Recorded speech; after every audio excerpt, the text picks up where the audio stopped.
presentation from the Transformation Talk Radio Network. Hi, welcome. This is Dr. John DeMartini. This is one of the most amazing and inspiring shows that you can listen into. If you want to be on the edge of your seats, if you want to open up your heart, if you want to expand your mind, and you want to meet incredible people, stay tuned because you're just about to experience a transformative radio show that will change your life. And you're listening to the Dr. Pat Show that's coming up right next. Welcome to the Dr. Pat Show. Talk radio to thrive by. Powerful, inspiring, and coming to you live, bringing you stories of people like you and me, busting through and living life full out. Get ready to dare to wonder what your life would be like if you knew you could not fail. Hey, everybody, welcome. It's so great to have all of you tune us in and turn us on. You are listening to the Dr. Pat Show. It's so cool. Hi, Benny. How are you today? Doing well, Pat. Doing well. Thank you for asking. Yourself? We're getting ready to talk about something really cool. Ooh. Yeah. And I love this because I am a student. So whenever I get to have a conversation with a thought leader, the thought leader that I'm referring to today, of course, is Robin Clare, Robin H. Clare. And every time I get to have a conversation with someone like Robin, who is, the host of a fabulous hit show, but it's even more than that. It's really looking at how do we look at our lives? How do we look at our stories? And then what do we do with it? And what is that transformative power? What is that superhero power? What is that thing that we can ignite from who we have been in our lives? What is that thing? But there's another question, though, that Robin's going to address today. It's even more important than that, is once you figure that out, now what? Like, what can you do with it? Think about this, everybody, just for a minute. We have such an imagination.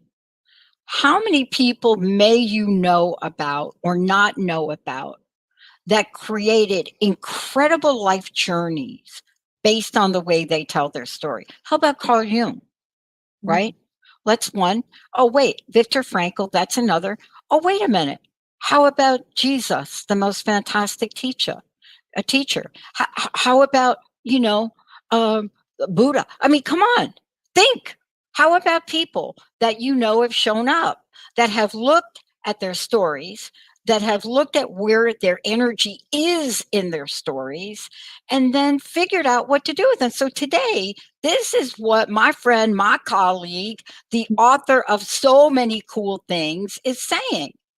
Surrender your story. And how do you want to do that? You want to do it with her, with Robin. Robin, it's great to have you. Thank you, Dr. Pat. I'm so excited to be here. This is magical.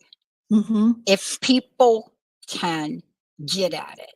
Yes. Talk a little bit about this and what you mean, because there are the origins, and then there's like the ending. And then there's so many other things that show up in the energy and the emotion of our stuff, right? But Yeah. Manuscript Maven, Greenheart Living Press. Yes. Come on now. Yeah. So I wanted to begin today's conversation with how this idea of surrender your story began with me. I every New Year's Day I meditate, and I always ask the same question. What do you want from me this year? What do you want? Sounds like a song, right? What do you want from me? Or what should I learn this year? And the words I heard three words: surrender your story. And I said, which story? And then I heard all of them. And I'm like, oh boy, this is going to be a fun year.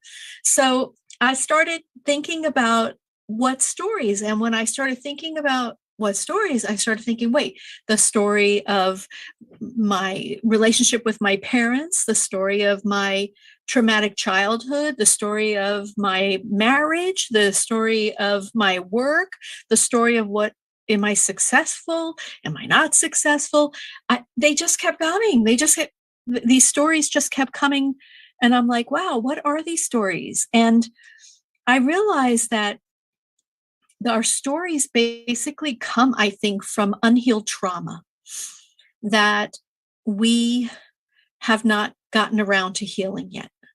And so I started working on those moments. And of course, I knew I was onto something when I discussed it with my colleague, Elizabeth Hill from Green Heart Living. And she said when I told her that story, she had like goosebumps all over when I said, surrender your story. So later on, we'll talk about a collaboration that she and I are doing around this concept. Yeah. But yeah, so it really started this year with a message from my divine grace and taking a look at my own stories, because it's been an interesting year for me. I have my mom is in hospice now, and my mom and I have had a very interesting relationship around eating disorders and her eating disorders and how she impacted mine, and then the healing around it. But I realized that there was still some more to surrender, so that she and I could we could see this lifetime through in the proper way. And it was interesting. Last week I was visiting her, and she had this 10 minutes of awakeness, right? Wow. And she looked at me and she said, Robbie, do you forgive me for all the things that I said to you that I shouldn't have said? And I said, yes, Mom, I do. I go, but what's most important to me, Mom, is that you forgive yourself for saying them. And she said, I do forgive myself. And I said, then we're good. She goes, we're good. Mhm. And then she went on to some other conversation that didn't quite make sense to me.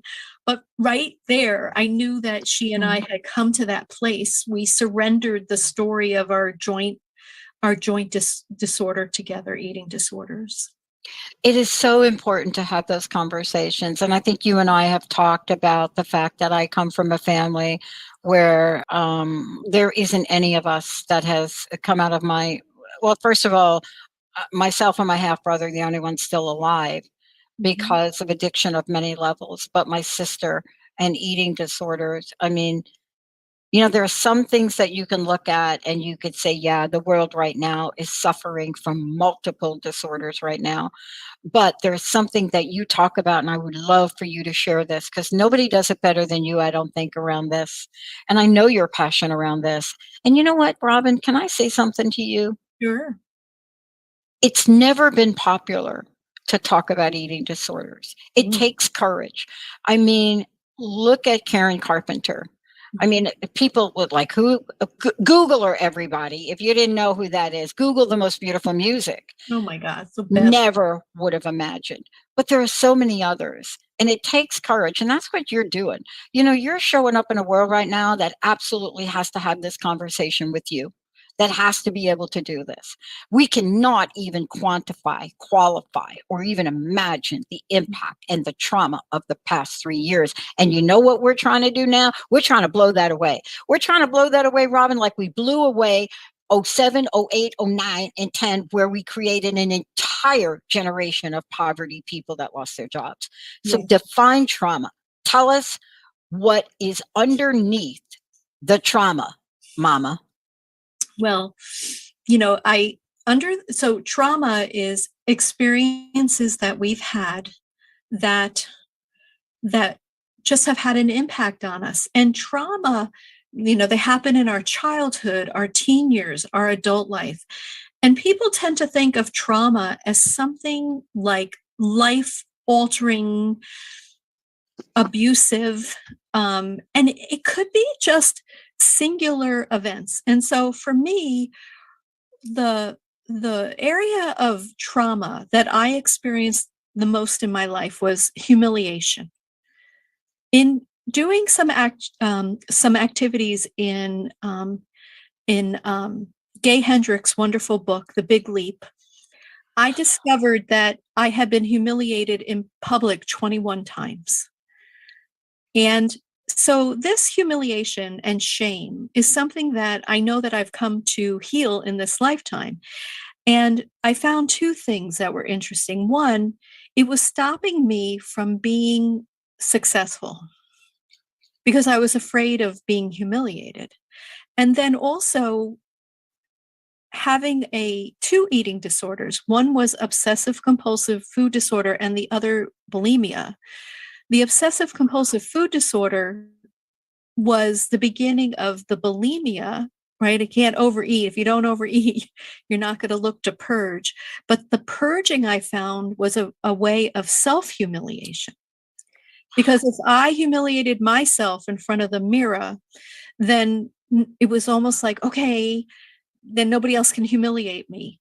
And so I had to do a lot of healing around what were the sources of my humiliation, and how could I had to heal those individually, those little trauma patterns, parts of myself. I love that work. I work with my therapist. We look at all the different parts of me. Like, it's never all of Robin that's a mess or all of Robin that's upset. It's always a part. And that part of you that's upset is always typically related to some trauma that happened to you. So it can be, if we're talking about eating disorders, I'll share one example. When I was 6 years old, I was at summer camp, and my mom and my grandmother decided I needed to be on a diet. And so all the little kids are sitting around the table, and the counselor would announce every day, everybody can have dessert but Robin. And I would be so mortified. I think I was mortified. I was 6. I don't know what I was feeling, but I would get up from the table, and I would run out of the dining room at the camp. And I still to this day, Dr. Pat, can hear the screen door slamming shut. It's like blazed on my brain, that sound. And that was the beginning for me that was my first, well, it's really my second time I remember being humiliated, but it was definitely on that list of 21 times. But we see that. So someone might say, well, why was that humiliating? Or I don't get that, or I don't get that that's trauma. And that's what I'm saying to everyone. Our trauma pattern is what has happened in our life and what we have come here to heal. Because I am here to talk about this stuff, but I couldn't talk about it if I was afraid of being humiliated. And what I discovered in writing Feast and Famine, my book on recovery from addiction, is that nobody can judge me unless I give them the title of judge.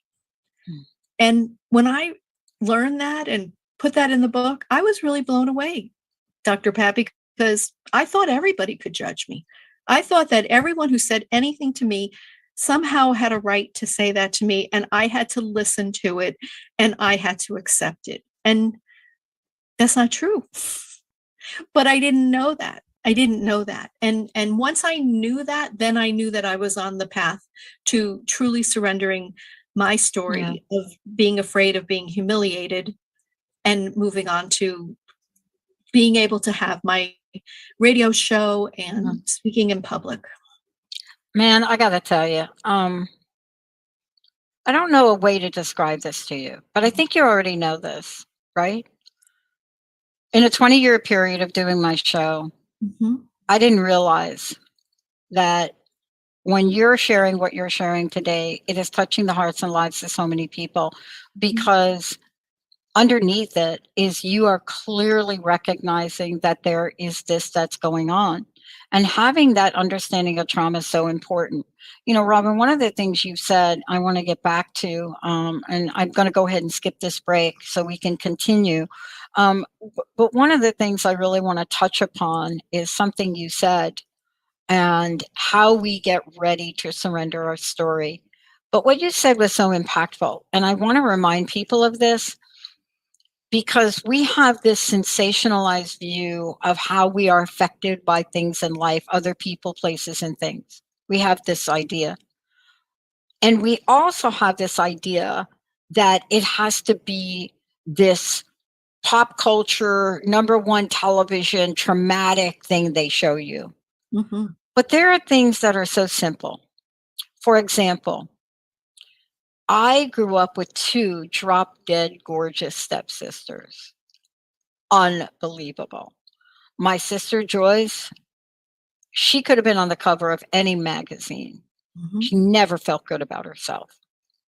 And my other sister. And what I discovered as time went on is what you just shared. And I want to talk about this because she was never really able to surrender her story. You know, unfortunately for me, I had a lot of angels. But one comment that is made where somebody says something like, you should never stand in between those two girls. To me. And then you have a stepmom that wants to show all three of you off, and it's every day. And it's just that one comment. And I watched my dad literally knuckle my sister Joyce under, teasing her. How do you take somebody that was so beautiful and so gorgeous on the inside and out and have a life turn into a life of drugs, alcohol, submissive to violent men? You know, how does that happen? And I think it's the way that you're talking about it. You know, my sister Joyce never got the opportunity to hear what you have to say.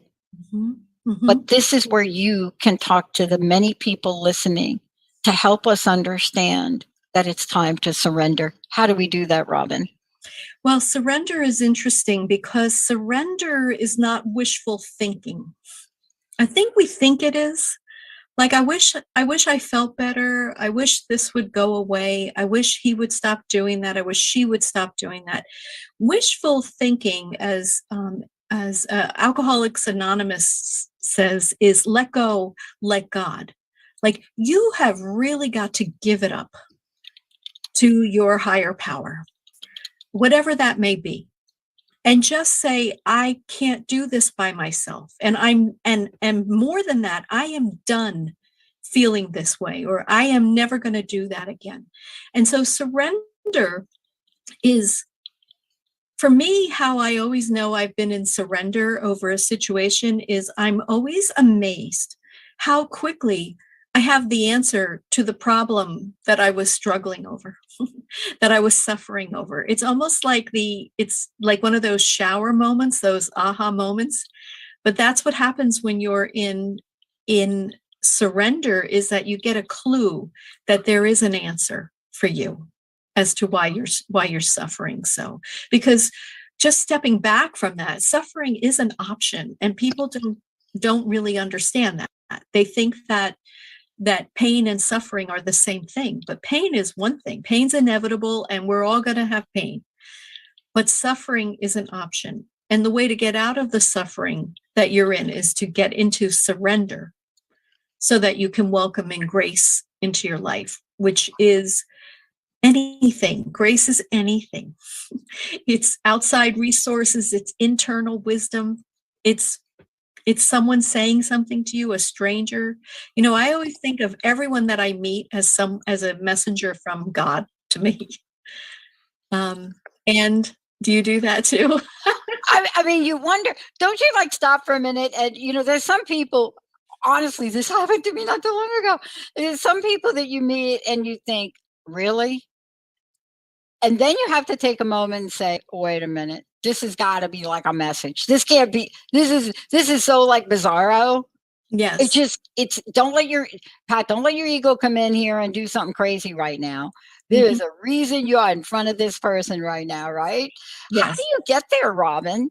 Because that is such a critical point, to be able to hit the pause button and say, okay, wait a minute. This feels so unusual, awkward, whatever the feeling is, that it's got to be a messenger. or, you know, I also believe that when you are committed to healing your life, when you're committed to surrendering your story, healing your life so you could step into your sovereign and serve others, you know, you truly serve others. And those others being your family, friends, colleagues, clients, anybody, right? When you're really committed to that healing your life story, everybody shows up, but they show up as the good, the bad, and the ugly. You're not necessarily just going to show up and be like, hey, the God said he wants you to know this. No, they're going to like smack you, not literally smack you around, but like spiritual 2x4s, right? And get you to think, or people come back into your life that you have to heal that relationship with. Yeah. And you're like, why is this person back in my life? I thought I ran away from them before, but you realize I got to do this. I have to do this. I have to heal this part of me that was impacted by this person. I'll just share an interesting story. So my mom and stepdad were coming up from Florida for assisted living, and they were going to choose to be by me, and they were going to or choose to be in New Jersey with my stepbrother, who's a doctor. And so I said to them, the choice is the dutiful daughter or the devoted doctor. You have a choice to where you want to be. So they chose the doctor. But as soon as they told me of their choice, I could hear all these different parts of myself reacting to this. What about this? And what about this? And I realized that there were all these parts of me that I needed to have a conversation with, because they were still upset from the times that my mom and dad chose something over coming to see me or visiting me or doing something with me. Like I felt like they chose the more squeakier wheels in my family than me.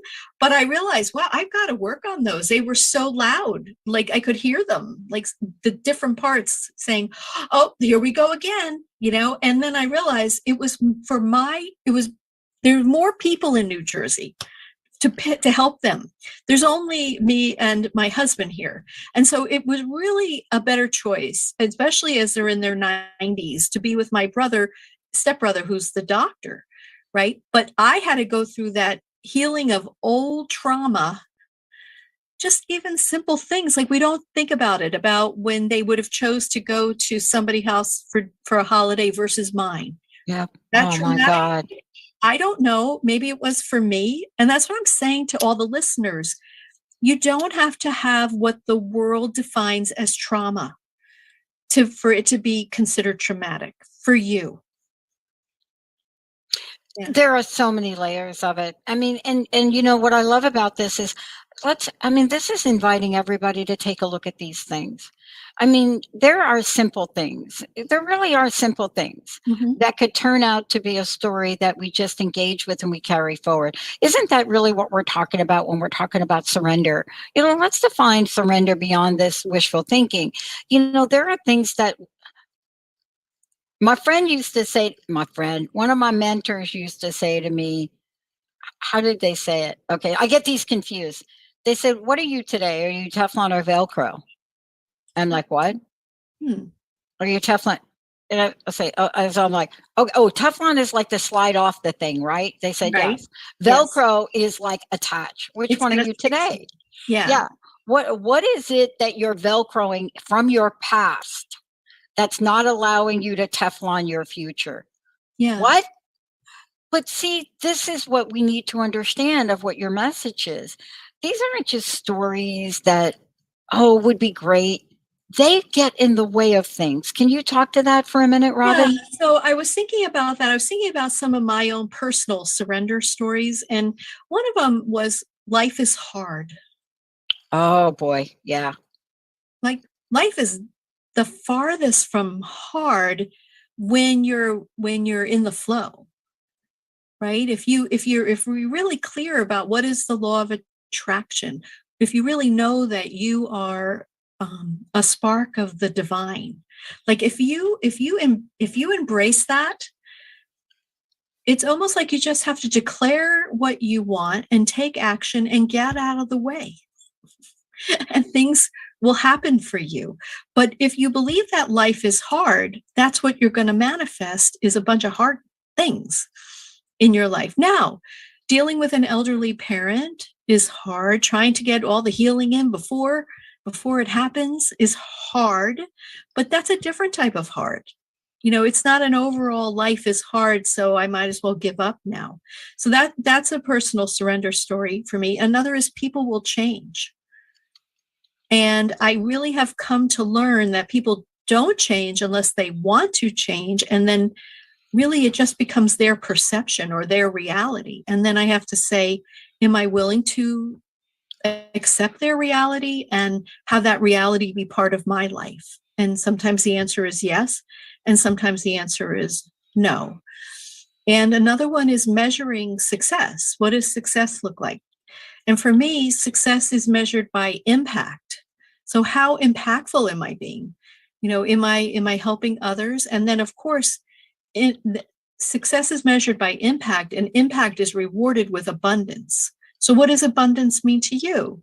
Right? We just assume that money is success. And that's a story that I had to surrender, because my life is bigger than how much money I'm making. It's about how am I serving others. And I have to say, the more I stay focused on how am I being of service and sharing this wisdom that was given to me through my whole spiritual path, then the money follows. Because Oprah said that too. Do what you love and the money will follow. And we hear that, but we're not always so sure we want to accept that. It can talk to this too, because this is also a story that we got to surrender. We don't trust in it. Mm-hmm. We think Oprah says it. Oh, but that's Oprah. Right. But the minute that we can have our own experience with it, and that's really, I think, what you're bringing forward, is to say you can create an experience with this. There are things that people are going to learn from you, Robin. There are things that people are hearing us talk about today. There are things that people are thinking, wow, I don't know how to do it. I need some help. I want to take a short break. When we come back, I want to go into now what? What is it like? Everybody thinks that life after surrender is like, I got my rose-colored glasses on, and this is going to be so fun. But before we do that, can you take a minute? How do people find out about you? How do they get a copy of your book? Mm-hmm. How do they find out about your show? Everything. Please tell folks how to do that. Yes. So my website is clarity.com, CLARE-ITY.com. And you can find me on Instagram and Facebook, Clarity by Robin. And they can get copies of the book on Amazon.com, or if they want a signed copy of the book, they can contact me, or if they want to call in, I'd be happy to send to the first 3 callers a copy of Feast and Famine, Healing Addiction with Grace. I wanted to say, everybody, the phone lines are open during this show for you to check in with us, 1-800-930-2819. 1-800-930-2819. You have a question about what we're talking about. Do you feel like there is a story that you could get a little bit of help to really just get it a new lease on life? We're going to take a short break. Life after surrender. Now what? Benny, let's take a short break. We'll be right back.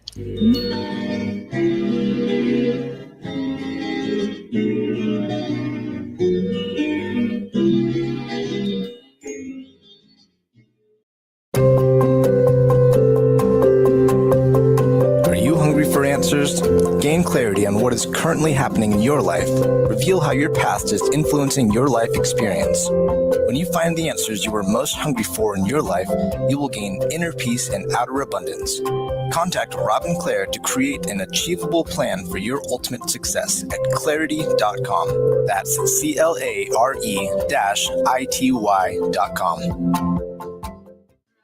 Day-to-day living can be difficult in our world today. Most of us don't know how to live a peaceful, joy-filled existence.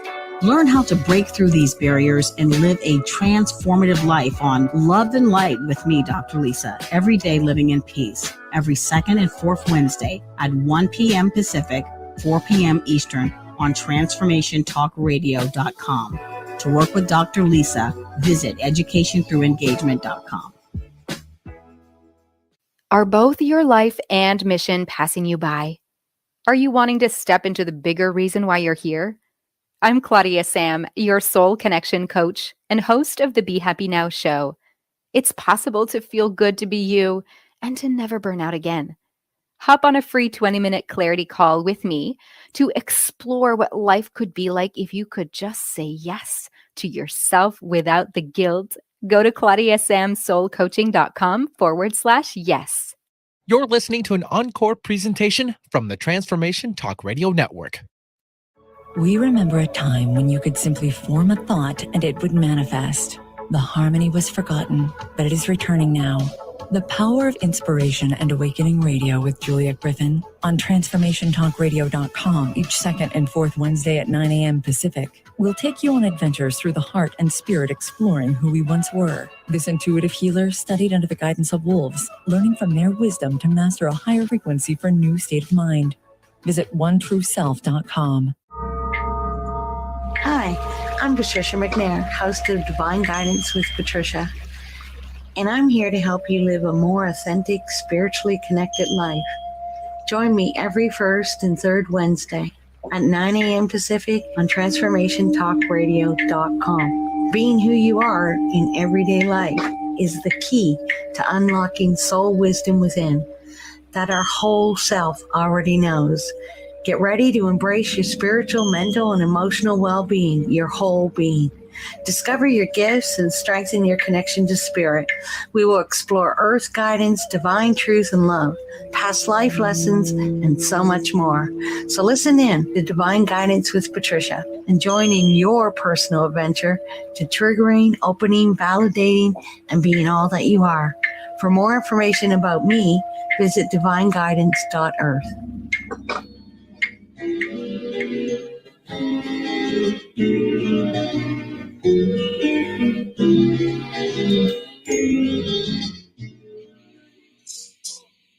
Hey, everybody, welcome back. So great to have all of you tune us in and turn us on.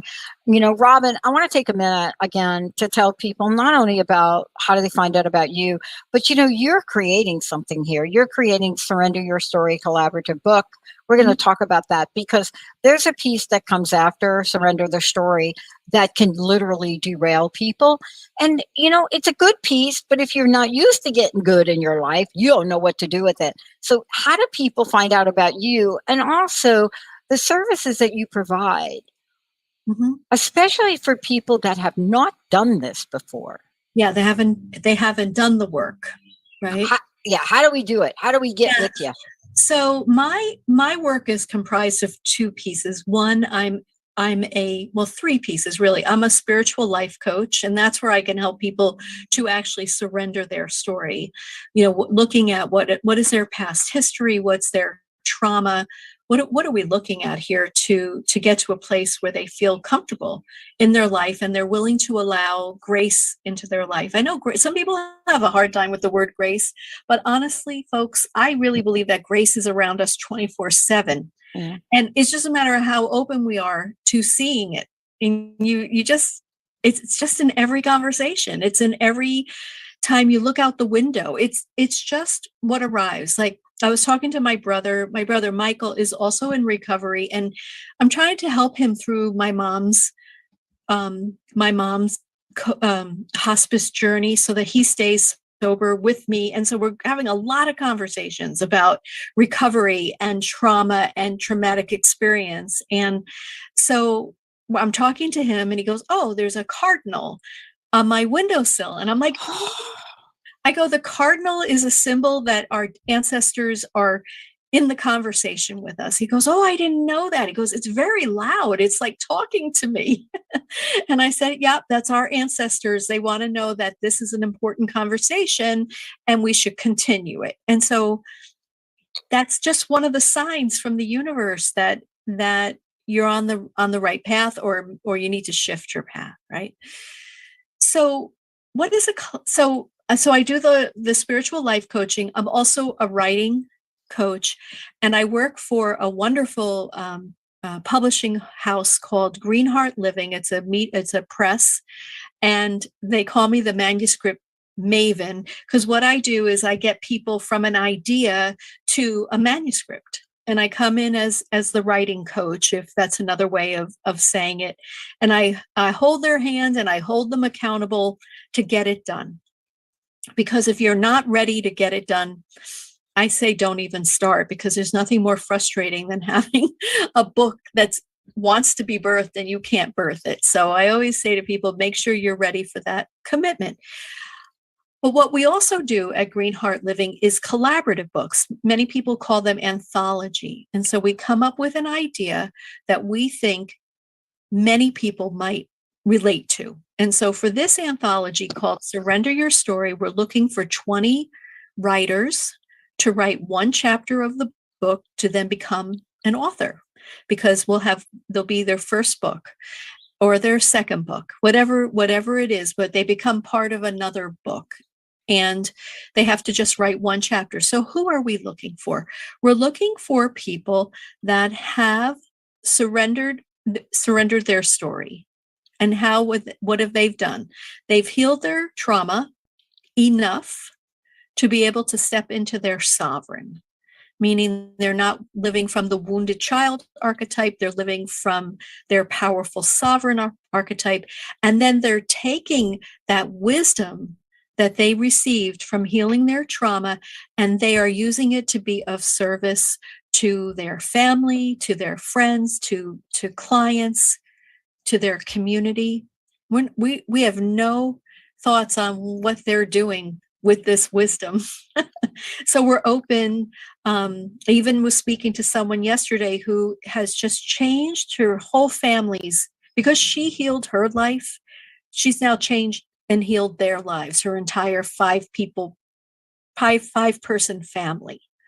And then she's going to take it professionally. But right now it was just about making sure her family was healthy. And so that's what the collaborative book is. And if you're interested in that, you can go to greenheartliving.com and click on work with us, and then find write with us. And then you'll find the collaborative book. But we would love for you to apply for that and to see if it's if you're a match for the book. And part of this too is, and I think we'll talk about it a little bit right now, is that part of this is understanding that writing our stories is so powerful. So powerful. And that really kind of leads me to, this next part. Now that I've surrendered my story, what's next? And I love that part of what could be next is writing about it, right? Mm-hmm. But there's also life after surrender. What did that feel like for you? Life after surrender. Well, I actually felt really good at times and really, really hard at times. Because when you choose to surrender, what you're really saying is, I'm ready to heal now. And so healing is not always easy. Healing can be, healing can be lying on the floor in a fetal position, crying. I mean, it can be whatever it is. Oh right? My gosh, I've been there. Or it can be addressing with people that have hurt you, and you have to have conversations with them, or bringing up experiences that you've just kind of very easily put them in the back. So because I think it can be so hard, I really think you have to work with a professional. For me, I worked with a therapist. I had been to India and I had done all kinds of things on my spiritual journey, but it wasn't until I started working with a therapist and was willing to go back and look at these different parts of me that had the traumatic experiences that I was able to heal. And it's still an ongoing basis, really. I'm not going to sit here and tell you I'm all healed. No, it's like we're like a rose. I don't want to call us a bunch of onions. So I'm going to call us a bunch of roses that we just keep peeling back the petals to see what's there. I love that we're talking about it this way. The other thing too is, what I've learned is I didn't get to that place overnight. Mm-hmm. Just because you take a petal off and you just take it and just take it all in and smell it, feel it. Oh, there's nothing more beautiful than the touch of a rose petal, mm-hmm. right? If you truly just hang on to it, it's just amazing. And so there may be more that comes, but part of what you're also talking about is you got to allow for that. Yeah. I remember my first journey through talking about my past. And, I mean, a real thorough conversation about my past was in 1989. And I had to go stay in my closet for 12 hours. I mean, I say that, well, first of all, I'm an introvert. So that was like that's like my total safe space, right? Yeah. But if we don't allow for it, and I must say this, doing this alone, that is a rough road, people. No, I don't even know if it's possible. I don't think it you is. need a witness to your healing. Talk about that, Robin. Well, Talk about that more. I think we need a witness, and I honestly believe that someone to say, I see you, I hear you, and I believe you. And because there are parts of ourselves, this wounded child that we have inside of us, its job is to protect us. And so if we don't have an independent witness, and it could be your best friend or your pastor or your coach, it doesn't have to be a therapist. For me, I needed a therapist. You need this person to be able to say to you, I'm calling you on that one. That doesn't sound right to me. Sounds, calling bull, kind of thing, right? Like, so I think that this witness is someone who is going to see you through to the next level. That's why I love the writing coaching, because my motto on that is, when you write your life story, you heal yourself.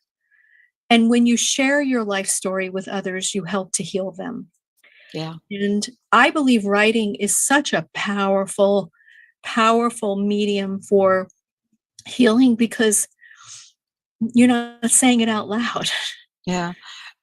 And you can keep it to yourself, or you can share it. And that's why I say to my writing clients, just write everything, let it out. And then we'll go back and say, do I really want to write that about my father? Can I really say that without permission about this other person? And then you go back and you say, you get the permission, or you just say, I don't care, or you just say, I'm going to move it out. I don't need to have it in there, but boy, it sure felt good to get it out from inside of me. Yeah. I mean, that's really part of the journey. And I love that you're offering that to people, because there are some people listening and they're like, I don't know how to write. See, this is not knowing how to write. No. This is about releasing whatever that is that's inside of you in whatever way you want. And I just want to just make a comment about that, because for those of you out there that are hesitating, what I want to say is, knowing how to write is not really it's not really a criteria. I mean, this is not like taking the GREs exams, like where you got to have like a score. And that's why Robin's talking to you about it, and talking to me about it, talking to all of us about it, because if there was ever a time to really get out what is inside, it is now. I mean, I cannot talk about this enough. Every day I work with people that have been so impacted by the past 3 years, they cannot even tease apart the impact. Yeah. They can't tease apart even the impact of 1 year in the same home with 3 children trying to study, a husband trying to work, yourself trying to work, taking care of a mom. People, they just can't unpack that, Robin. And this is how people can just express every aspect of what they've been experiencing. Yeah. And as a writing coach, I'm not there to change your writing style. I'm there what's called developmental edits. So let's say you're writing about a situation. I will look at it as a coach, but I'll also look at it as the reader, and I'll say a lot of times, and I'll put comments in the side of, and some of them are like, wait, what? More? Like, wait, you can't leave us here. Like the reader, it's like my coaching style is to be the reader and say, I need to know more about that. Yeah. So the reader and not the rater. You're not there to rate people. You're not there to say, oh, hello, like on a scale of 1 to 10, let me tell you about you. See, that's really why we have to have this conversation, because you're really bringing something to the table that's very different to what people may understand about this process. For you, the compassion and empathy for somebody's story is first and foremost. Oh yeah, I've cried a lot reading my clients' chapters because I can really feel, and I have to say this, and with true honesty, I am so humbled to be given that privilege of being in their story like that. I take it very, very seriously, and I don't talk about it with anyone. Like there's a level of privacy there that I honor completely. Robin, I want to ask you this question. When we take a look at things that happen, you've seen your clients change. Mm-hmm. You've seen the book pages turn to the next chapter. Are you able to share a little bit of what your experience is with that? Yeah. Well, what I love about it is they'll come to me, as their writing coach, thinking that the story is one thing, right? It's the story. But I was working with someone on their book, and I said, "Oh, this feels like a textbook." And a self-help book you might think it might be a textbook, but the best self-help books are when you're in the story. So then she came to me in one of our meetings and started telling me all the things that have just happened in her life, all of the healing that she had to step into. And I'm like, perfect. I call it a spiritual setup. She had to actually experience the healing because she has to bring that story into the book.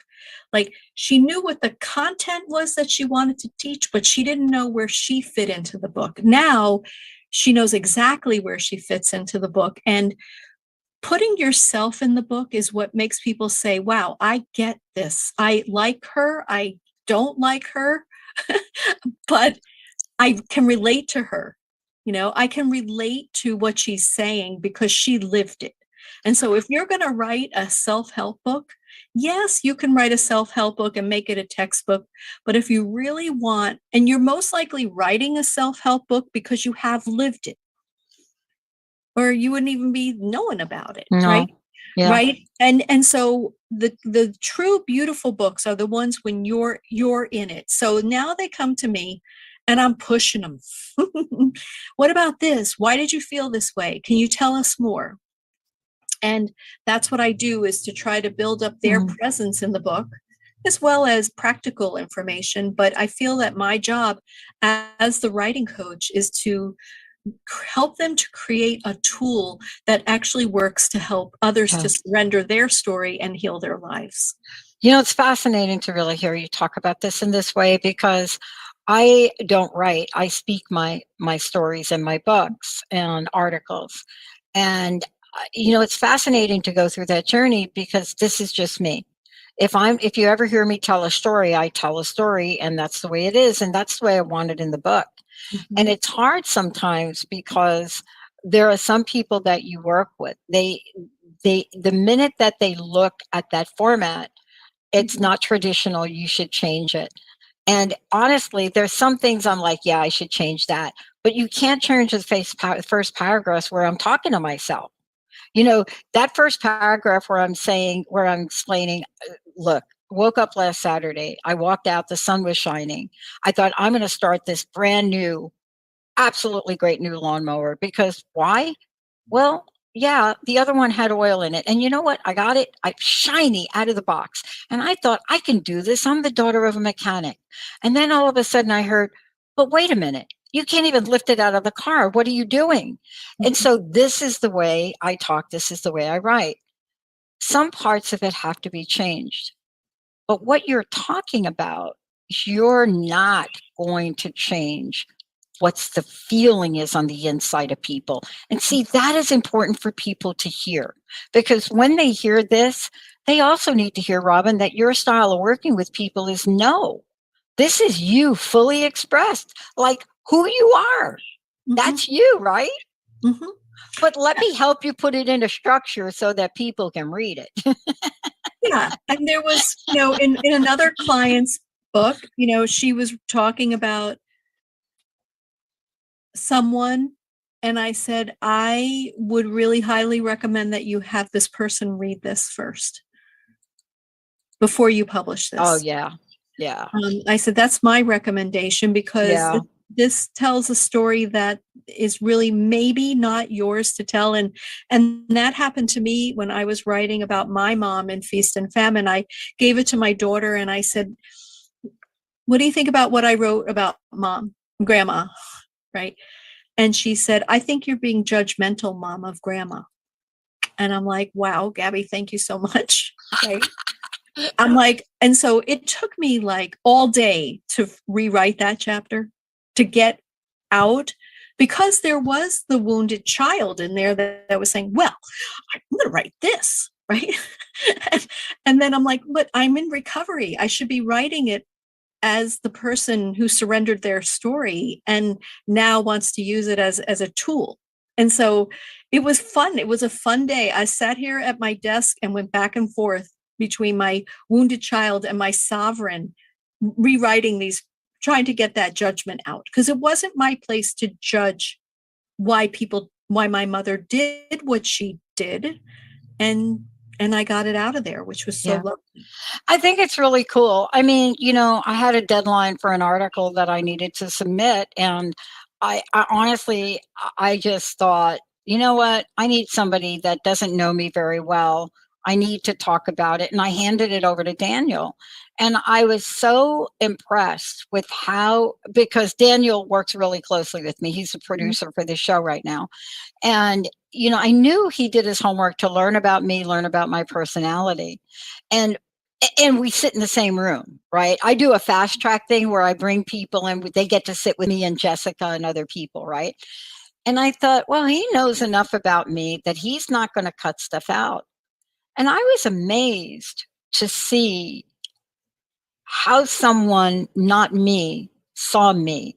And that is also the gift that you give people, because we get so close to ourselves, Robin, that we don't get a caring, supportive, respectful perspective. And see, I can't even put a value on that. And that is the other piece that comes with the work you do to help people with their stories. Yeah. That right there. Yes. Yes. And I don't know, that a client today said to me, I just love working with you because usually I don't take constructive criticism well. She said, but I have never felt that way from you. She said, I have never wanted to say, what? Why did you say that? And I'm like, because I don't even look at it as constructive criticism. I look at it as developmental edits. Like, I don't even, I'm not looking at her, and saying, why did you write it that way? I'm like, could we say this? What if you added this? What did you mean by this? Like, it's more like I'm not like, why is your story so messed up? Like, I don't care. Right? I'm not there to judge the story. I'm there to make sure that it's written in a way that helps other people. Yeah, it is really funny. And I want to really bring it home to say this. What you're sharing about today has been a journey for all of us. In the broadcasting arena, there was a rule of thumb somebody made, I don't know who, where you just don't share your story. And about 10 years ago, maybe even a little longer, one of our listeners called me out about it and said, Pat, you can't follow that model. People want to know who you are, what you're about. And she said, none of us even knew you were sick for 10 years, like when you were doing the show. How did that even happen? Right. And she wrote me a handwritten letter and I got it. And it's been a slow journey. But with your help, people can get on it now. Robin, thank you for today. I want to ask you again to share how people can connect with you. And I would love to know your personal message. Yeah. So people can connect with me personally at clarity.com, CLARETY-ITY.com. And then also, if you're interested in the Surrender Your Story book collaboration, please go to greenheartliving.com and you'll find us under Work With Us, Write With Us. And so what is my personal message? what I'm working on, and my personal message for everyone, is that we are truly divine sparks, and there's a spirit matter inside of us. And when we can connect to that, what is going on inside of us, our own inner divinity, life just unfolds for us. It's not a struggle anymore. And you just have to know that the answers that you seek are all inside of you. And if you need additional support, please look for outside resources to help you, but you can always start from within. How do we listen to your show? Yeah, I am on Transformation Talk Radio. My show is Hungry for Answers, From Recovery to Your Ultimate Life. And I'm on the first and third Thursday of the month at noon Eastern Time, 9 Pacific. Yeah, and by the way, that follows my show, everybody. Robin, I can't thank you enough for really opening up your heart, open up your mind, and open up your talent to help so many people do something that seems so daunting. Thank you for all you do to create a better world.